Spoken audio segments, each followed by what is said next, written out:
Cool, Molten Core, week one. What do you got to worry about? Honestly, not really these bosses. They're all super easy. They all have like one mechanic, and you don't have to worry about pulling two of them at a time unless you're trying to do some really goofy shit over here with Jazra and Geddon. Never seen that before in my life, but there is a lot at stake if you were to screw up on the trash. Mostly, we're going to be looking at all these different abilities that every single trash mob has in MC. We're not going to cover any of the ones that aren't super important, though. So there's a couple trash mobs we're leaving out. And this is what you basically have at stake. As you can see, if you sim a warrior with gear that is arguably prebis, maybe you think I'm wrong, you do 930 DPS in ideal circumstances on a short fight, you probably aren't going to kill Rag this fast, 50 seconds. I don't know, maybe you're going to get it in 60 seconds. But what's going to happen if your group screws around a little bit, you pull a whole bunch of trash and you die, you're going to end up losing on a lot of DPS, because you can see we just went from 930 DPS to almost 1200 by having these buffs on. So that's like a 25% increase. Or going from unbuffed to buffed, it's about a 30% increase. So you're going from 900 to 1200, so you're getting 300 out of 900. Yay, math. So you really don't want to die on trash, because that might mean that you don't kill Rag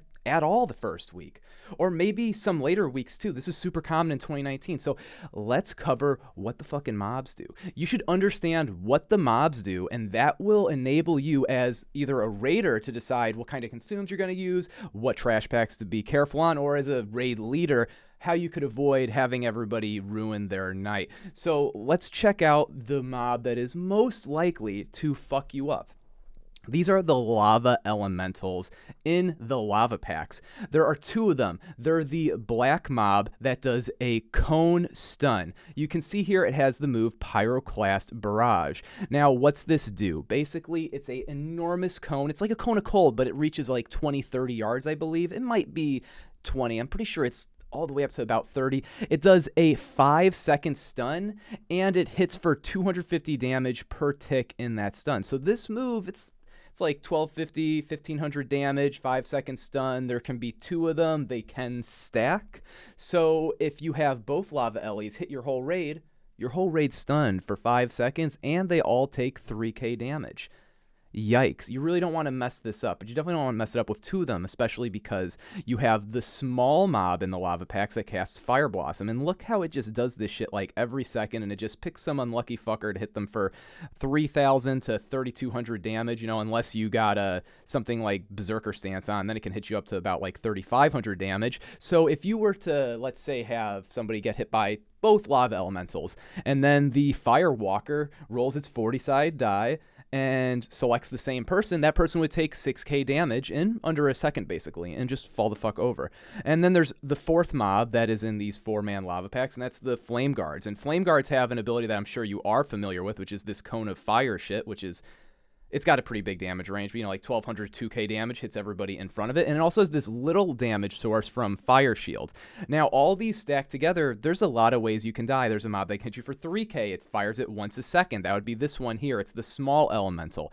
Then there is this big guy where he does a cone. So what do you need to do to ensure that these packs are safe? Really, you need to get the small ad killed as fast as possible, because this is what will actually kill people. People will get hit by maybe a couple people get hit by the Pyroclast Barrage, and they'll have like 4k health left.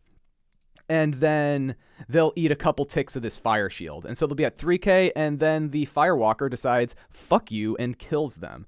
So if you can kill the Firewalker first, make it skull. It doesn't even need to be tanked. It auto-attacks for like bullshit. So don't put your best tank on skull on the lava packs if you don't have a lot of good tanks. Put no tank or a shitty tank on it, because it's not important if this mob's actually tanked at all, because look here, Fire Blossom hits for this much, but let's just sort it by melee instead. Well, that's not wonderful, because it's not showing actually people getting hit here, but anyways, it doesn't hit very hard. It's like 1k's, it's magic damage, so it's going to hit your tanks and your DPS about the same. Ellies, they might do melee, but it's not actually rolling physical, so you really don't need to worry about it at all. Then that would enable you to put better tanks on the important mobs like this guy, the Flame Guard, because you can control who gets hit by this Cone of Fire. And if your group was not very good, instead of stacking this next to Skull, you could tank the Flame Guard away from Skull, and so then you also mitigate the Fire Shield. I would argue if you have the Flame Guard faced away from the raid and not near the melee, It's super unlikely anyone would die ever that is a melee. Most of them, if they're buffed and they got like a flask on, they got 5, 6k HP, you'd have to get hit by both of the lava elementals, pyroclast barrages, to actually die. Now, let's move on from the lava packs after just this one more thing. You got to worry about the lava reavers and the 3 mob packs. They do a cleave, but you're much more likely to get a caster killed by dragging this mob away from the melee than just letting the melee eat it. So when it comes to the lava reaver, just tank it near the melee. Look at how hard it hits them. It's not a huge deal. Now, sure, these people, they're in like AQ gear. You'll get hit a little harder if you have warriors in phase 1. Like, yeah, this might actually hit somebody for a third of their health when the cleave goes off, but if you try to have a tank at fancy and they pull this through your melee and they get it near a healer and it crits, hey, it might just one-shot them, and that's a lot more likely to fuck your rate up, so you don't want that. What about other mobs? You have the big giant guys that are in MC. What do they do? Now, the Molten Destroyers, you probably remember this. People say that you tank them separately because they do some AoE damage, and they do. Now, how do they actually do that? They have this ability Knockdown that hits for like 500, but they also have Massive Tremor, which hits for like 1200. And so what ends up happening is that the mob, basically within the first few seconds of combat, it's going to do 1700 damage to everybody in melee range. And so if you tank them on top of each other, you'll have everyone take about 3400 damage, which isn't a huge deal, but this is the way people die on them. Your tank won't have FAP up. Everybody hits for 3,400 damage. That means your tank is stunned. Now, what if one of the melee pulls threat while the tank is stunned for 2 seconds? Oh, well, I mean, your melee's already down 3,400 health, and so then they can get auto-attacked. And as you can see, this mob, before mitigation, can auto-attack for like 1,800, 2,200, somewhere in that range. So if it's a rogue, yeah, they'll probably just die instantly. How do you resolve this? Hey, if your group's not super hot, just have your tanks, like, wait a second before you pull mobs that have Molten Destroyers in them. Have them take a FAP, then they won't get stunned, and they'll be able to easily hold threat. That'll resolve a lot of problems. And as for the Molten Giants, they don't really do shit. You see, they have this smash stuff. It hits a few people. Mostly the Giants, they just do a pushback on your tank, and, you know, it makes the mob lower the threat that the tank has, and it does a retarget also, so you don't need to be 10% threat above the tank even for it to start hitting you as a DPS. Not a big deal. Have your tanks put their ass against a wall if they're not very good at handling this, but hey, since it just doesn't hit that hard, even if this ends up on a DPS, it probably won't kill them. It's not like with the Destroyers where everybody's down 3.5k health and threat drops. In this case, everybody's down like 900, maybe 2k if both of these smashes go off at the same time. Not an enormous deal. And then for this mob, the Ancient Core Hounds, this is super likely to screw you up, but most of it has to do with people are going to be embarrassed about doing boomer strategies or doing things that are safe in Classic. They want to seem like they're doing the sweatiest best strats at all times, and so this is how you'll actually get yourself killed by these Ancient Core Hounds. You'll have a raid leader, and they're going to be thinking something like, oh, you know, I want to do the shit that I see in speedruns, and so you're going to start up here, normally for the raid, and they're going to have you kill there's a giant there, a giant here, and then there are 2 LEs that are mandatory pulls on this side, and a third one here that is optional. So you'll kill these 4 mobs, and then you're going to skip this lava LE, or it's not a lava LE, but it's some type of elemental. It can be either the ones with the threat drops, or it can be the ones that do the stacking fire resist reduction debuff. And so the plan's going to be that you're going to jump down on the side here and have everybody go this way. Now, what's the issue is if you accidentally pull this mob up here, then you're going to have it pat down, and it's going to pull all of this crap, which is survivable, but most likely if you haven't seen this before as a raid leader, you won't call stuff correctly to organize people, and you'll die. So really, I recommend that if you are going to do this little skip down here before and your group's not super experienced, kill all 3 of these LEs. So that way there's no chance, because beyond these 3 LEs, there's a giant here and another giant here, and they're way too far. No one's going to face pull them, but somebody can totally face pull the little bastard right there. But if you want to be super careful, which is probably what I'm going to do my first week, even though I have tons of experience with this shit, is you just simply clear this way. You take this path down into Luciferon. Now, what's an advantage of doing this? You got to remember there are core hounds in this dungeon, and their paths are fucking hilariously long. Like, you have one that's over here, and it goes like this, and then you have another one that goes like this. You have one that goes like that. And when they designed this dungeon, they put lots of overlapping paths, and these things have like a 15-minute respawn as long as Magmadar, which is located about here, is... Oh, I'm so stupid. Here is still alive. Now, if you take this weird long path, what's nice is that you're guaranteed to not have any dogs come from behind you, whereas if you go this way, depending on when you start your raid, there could be a dog north of you. And there are multiple dogs, actually, different patrols that can come down here. So you can very easily end up getting forked by this shit. Or you can just take the simple route and go down like this. Now, another thing people are going to do is, this is lava here, this shit like in this area. And some people, what they're going to do is they're going to leave these giants up. So you'll come like this, you go clear, clear, clear, you skip those giants, you'll kill 2 giants that are located on this side. These guys dead, these guys alive. So we'll erase those really quick. You go in, you kill all this shit. You're going to come out and you want to skip these, remember? And so you're going to go down here. Now, that's totally fine. The only thing is that people have the opportunity to back up towards this way, and then they might pull the giants while you're pulling a surger and other shit. So that's just a thing to keep in mind. If you have some people who are a little new, you might not want to do this lava skip. Instead, if you're just, you know, a lazy boomer, you go down this way, you clear all 4 of these giants that are right here. It's only going to actually take you the amount of time it takes to kill this giant, these 2 giants, plus the amount of time you spend basically walking to the west here, because you imagine, like, rather you're at this point or at this point, you basically have to go the same amount south. So all you're giving up by killing these 2 fucking giants here is the time to kill them and the time it takes to move west. Yeah, it's probably like 60 seconds. Now, if you're trying to have the fastest run in the world, that's a really big deal. But if you're trying to not look stupid in your first run, it's really not all that important.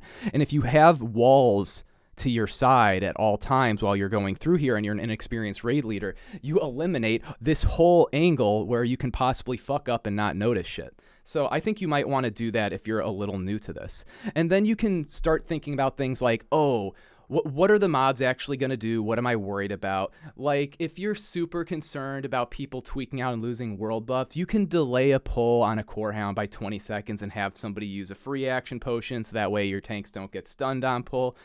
Almost nobody's going to do that. But if it stresses you out having people die, go ahead and do it. Same thing with the destroyers, or on lava Ellies, you really should have the tanks always pop their FAP. And then my final suggestion to ensure that you don't have any stupid shit happen on trash is when you're over here doing the lava Ellies, there is a lava pack that's here. And there's a second lava pack that's here, and they're both 4 mob lava packs. And if you go from this one and then try to pull this one right away and you don't rotate the tanks, it means that whoever is assigned to the lava elementals, during the second pack, they will most likely not have a free action potion activated. And this will make their job very, very hard. And there's something else to keep in mind here. Now, they've actually changed the way all the mobs in the game behave compared to Classic. Back in 2019, this is how a mob would behave if you hadn't hit it. Now, bosses pulse the entire raid onto the threat table. So you can imagine, maybe I'm a pull hunter, and I pull the boss, and so you have me, Jake, here on the threat table, and I have like fucking literally 100 threats. I just shot the boss and nobody else is on here. After around 4 seconds pass, what ends up happening is everybody else in the raid gets added to this table and they just get assigned 0 threat, unless they regen mana or something. Okay, now back in the past, what this meant was if it was a boss, then for example, if, let's say I pull the boss, I'm the hunter, I shoot a boss, he's here, you're a tank, the boss is moving this way. Well, you could wait, for example, if you're the tank, this T here, for the boss to actually move past you and then taunt it. What would this do? It would mean that the boss would be like this and it'd be facing you, right? And then you have your raid here. Also, what this would mean is if the boss has some kind of ability, it wouldn't actually use it since you're not on the table. The whole time it's running, remember, only Jake, the pull hunter, is actually on the table. You, the tank, you're not. And so let's say this boss had a stun, all right, that he does as soon as somebody's in range. Well, you would turn the boss when you taunt here. It would instantly stun you, but you'd have the boss on you. You'd have hit the boss first. They've changed the way that this works in the game now. This boss, the second it is within range of hitting the tank, it will do the move. So instead of moving past the tank, like this, it will literally run here. It'll meet the tank. The tank is not really on the threat table. It has no threat, and it will cast a stun instantaneously, and then it'll keep running past. Now, if you've done Ubers, you might have noticed this, okay? Because you can see this on the last boss of Ubers, where he does this cone attack that does a conflagrate. And so it used to be that when the boss is moving and there's this cone in front of him, as long as you're not on his actual table, you, the tank, you could be inside here and he won't stun you, which would mean that you could wait for him to run past you, and then you could actually taunt the boss at that point, and he'd spin around and hit you, and nobody else would get hit. But this is different. No. Nowadays, what'll happen is if you pull the last boss in Ubers, like you have a mage kiting it, you're going to have this cone approaching your raid, you're the tank, and the second you touch the fucking cone, you get conflagged and he runs right past you. This is going to affect lava pack behavior too. So back in the day, you used to be able to pull this second, remember we have 2 lava packs here, you used to be able to pull this second one back, and you imagine when you're pulling it, time is elapsing. So even though the lava Ellies don't instantaneously use their abilities, nor do most of the other mobs in this raid, most of them are not allowed to cast their spells for the first few seconds of combat. And people used to take advantage of this because you'd pull the lava Ellies and you have your tanks get into position, and while they're getting to position, they're actually moving within the radius of abilities being able to be cast, but you just know they wouldn't be hit because they're not on the table. Nowadays, they'll get hit. If you have a tank try to come in slowly on these lava Ellies, then the elemental is going to be moving. So here I'll put E for elemental, and it has this huge radius it can hit, and it's trying to move towards your hunter over here. But the second the tank gets within range, it's going to fire the shot. So like, let's say you have your tanks and a couple like rogue DPS nearby, they're going to both just get stunned instantaneously. Yeah, if this doesn't make sense to you, do an Ubers. Watch what the boss does when it's running back after being kited. Stand in front of the boss and notice how even though it's not targeting you, even though you have 0 threat on it, it will fucking instantaneously conflag you. This is not how the game used to be. It has been changed from SOD. This will cause people to get stunned on lava packs when they think it should be impossible. If you're looking for a guild on Alliance, North America, PvP, did I say everything right? Yeah, I don't know. Anyways, hit me up in Discord. It's in the description. 2 p.m. Eastern raid times. We're going to be super fucking serious. We need every class except rogues, but if you're a rogue and you love the game, hit me up. Like, maybe it'll work out. Fuck, I really hope you guys are all warriors. Peace.